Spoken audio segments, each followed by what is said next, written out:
Hey everyone, Token Dave over here, dorky token black guy who's just trying to get by. Welcome to another edition of the Godzilla Garage, where I exclusively talk about Godzilla and Godzilla related content. You know, I don't think I actually did a graphic novel review.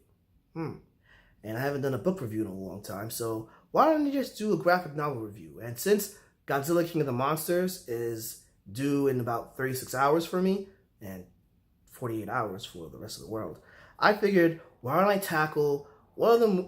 Why don't I tackle the prequel to Godzilla 2014 in Godzilla Awakening? All right. So this is the prequel.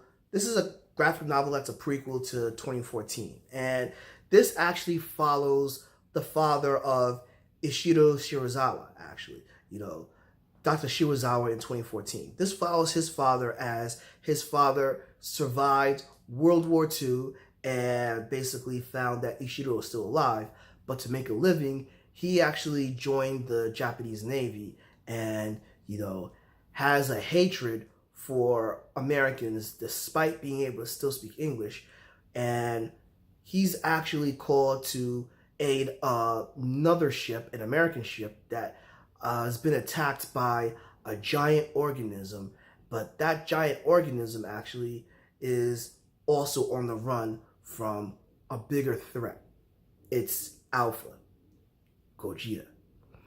So this graphic novel actually chronicles, Dr. Shirazawa's father, how he got drafted into Monarch and how he discovered Gogeta, as well as what that parasitic monster was that attacked his ship, attacked the American ship, which is known as the Shinomura.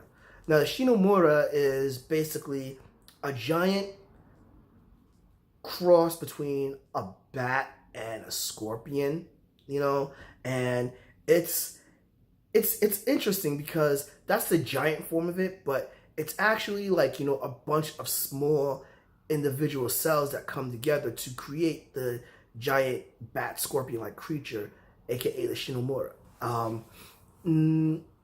If I need to make a comparison, I'd say it's a fusion. Like, think of how Hedorah was like, a tadpole or an organism that grew larger, and then think of Destroyer, how the different small destroyers join together to form the giant destroyer, the adult destroyer. Kind of a combination of both of those. But the Shinomura, actually, you have to completely wipe out every trace of it, because if you leave one bit of it around, it will reproduce, multiply, and then it will try to form another Shinomura. And the thing is, though, Monarch scientists, they're aware of it, they're tracking it down, and they're wondering why it hasn't taken over the world yet. And it is, Shirazawa that actually explains the reason why is because Godzilla is the balance that was keeping it in check. And the thing is, though, no one's ever seen Godzilla. So everyone thinking that Shirazawa is on a wild goose chase with this mythical story of Godzilla. And you see his struggles in trying to convince people that Godzilla exists, and the struggle of him finding Godzilla, which is pretty cool, actually.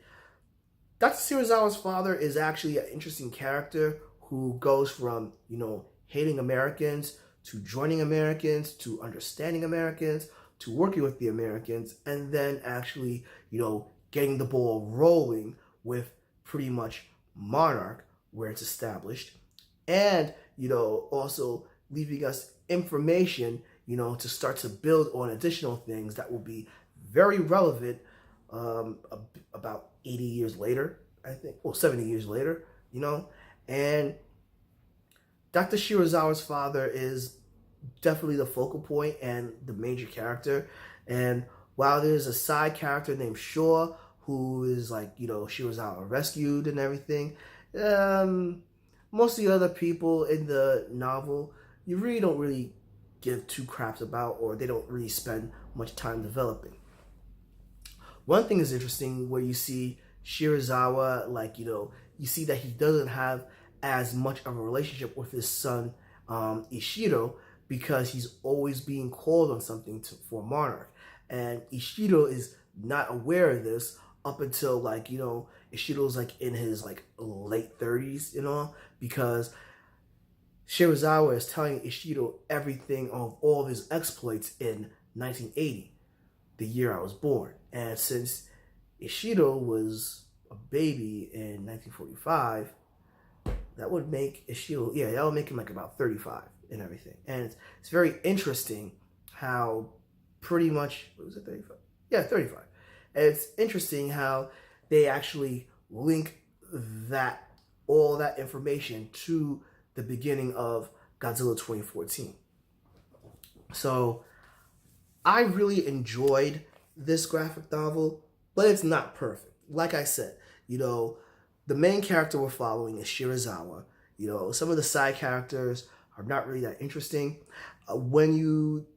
The drawings of Godzilla and the Shunemura are actually pretty cool, but the thing is, while I give 2014 a pass on, you know, the fights and everything when they're being cut away, it did get annoying.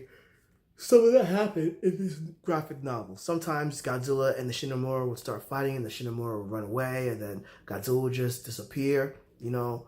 But still, it is a bit of a page turner, and you can actually read this in less than 30 minutes if you're interested. Highly, highly recommended if you're a Godzilla fan, or if you're a newbie into the series and you're just getting into the MonsterVerse. Definite recommendation. Agree? Disagree? Please drop me a comment below, give me a like, follow me on Facebook at Token Dave, or on Twitter and Instagram at Token Dave 80. Subscribe and ring that bell so you know when new video loads. But until then, this has been Token Dave, dorky token black guy who's just trying to get by, and I'll catch all of y'all later.